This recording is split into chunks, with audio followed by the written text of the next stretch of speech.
Hello everyone, how are you all? Hopefully all of you are doing well. Welcome to my channel, Super School.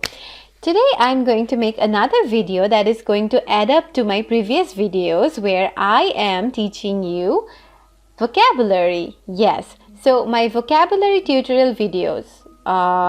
You don't know what I'm talking about? Then please go and check out my previous videos, and don't forget to like and subscribe my channel and hit the notification bell so that you can also get updated about my upcoming videos. So what I was saying, that my vocabulary tutorial videos, and this is the fifth part of it, maybe fifth part, I don't know, but I just want to get back to the words. So let's begin. And the first word today is advocate. Advocate.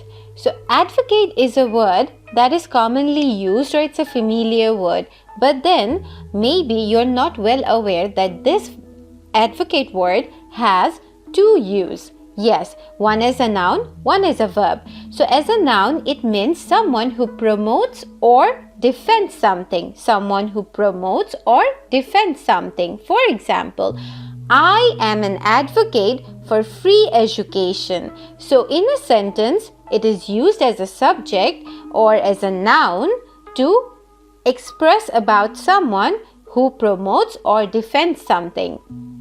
Then, advocate as a verb means promote something, to promote something or to defend something. So it's the same, but the sentence structure is different. The setting of the word in a sentence is different. Look at the second example. Environmental protesters often advocate for cleaner energy practices. Environmental protesters often advocate for cleaner energy practices. What does it mean? So here it's saying that the people who are concerned about environment, they always defend or advocate safe environmental practices, right?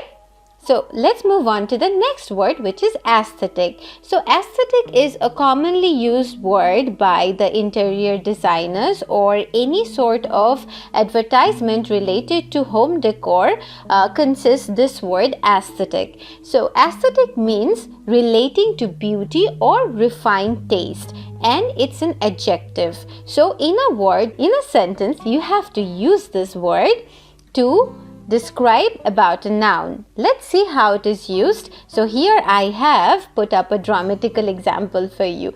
The aesthetic decorations at the wedding reception made you feel as if you were a character in a fairy tale. So here I have used aesthetic to describe the decoration in a wedding.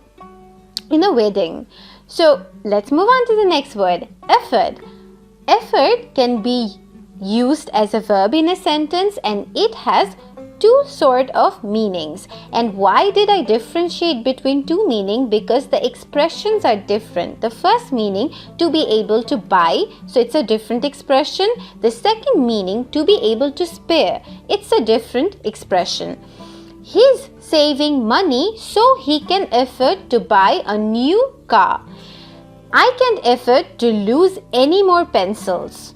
So see, the expression is different. Here in the first one, we are talking about affordability, like how much money can I spend. And in the second one, it's like effort means I can't lose any more pencil. It's not possible. There will be a huge problem if I do it. So the sense is different, right? But the word is same. So that's why the magic of words are unmatchable if you want to express something. Now, for more words and for more videos, please like and subscribe my channel, and don't forget to follow my Facebook page. Thank you so much.